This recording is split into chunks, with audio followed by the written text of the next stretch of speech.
The New Orleans Saints are still searching for their first win, and after this week's performance, that search just got a whole lot tougher. The team came into Seattle hoping to turn things around, but what unfolded was a tough lesson in just how quickly things can spiral out of control in the NFL. Week 3 in Seattle was nothing short of a nightmare for the Saints. The energy in Lament Field was electric, with the Seahawks home crowd making it nearly impossible for the Saints to find their rhythm. Every mistake was amplified by the roar of the fans, and the Saints just couldn't seem to catch a break.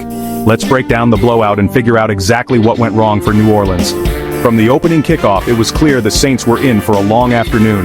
The Seahawks came out firing on all cylinders, moving the ball with confidence and precision. Their offense looked sharp, executing plays with speed and efficiency. The Saints' defense, on the other hand, was left scrambling, struggling to keep up with Seattle's relentless attack. Missed tackles and blown coverages became a recurring theme. Early turnovers and missed opportunities set the tone for the rest of the game. The Saints coughed up the ball on crucial drives, and every mistake seemed to swing momentum further in Seattle's favor. By halftime, the game was already slipping away. The Saints trailed by double digits, and the body language on the sidelines said it all. Frustration, disappointment, and a sense of urgency that just wasn't translating onto the field. New Orleans' offense looked flat and uninspired.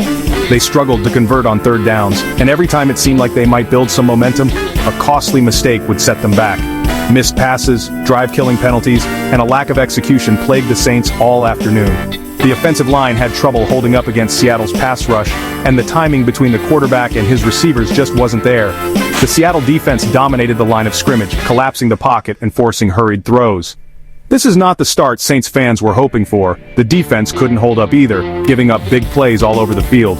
Whether it was a deep pass or a broken tackle on a run, the Seahawks found ways to exploit every weakness. Seattle's offense made New Orleans' defenders look, well, a little lost.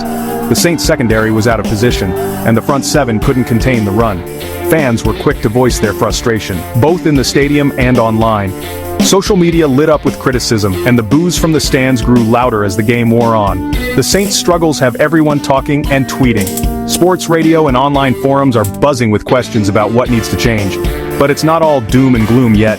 There are still signs of fight and leadership on this team. The coaches and veteran players are determined to keep spirits high and get things back on track. The Saints have time to regroup, adjust their game plan, and address the mistakes that have haunted them so far. With the right adjustments, there's still hope for a turnaround. We've seen this team bounce back before, and with the talent on the roster, a comeback isn't out of the question. The season is still young, and anything can happen in the NFL. But after 2 weeks without a win, the pressure is mounting. The locker room is tense, and the media scrutiny is only intensifying. What do you think, Saints fans? Will the team finally get their first win soon? Are you still holding out hope, or is it time to hit the panic button? Comment below, hit that like button, and let us know your thoughts on what the Saints need to do to get back on track.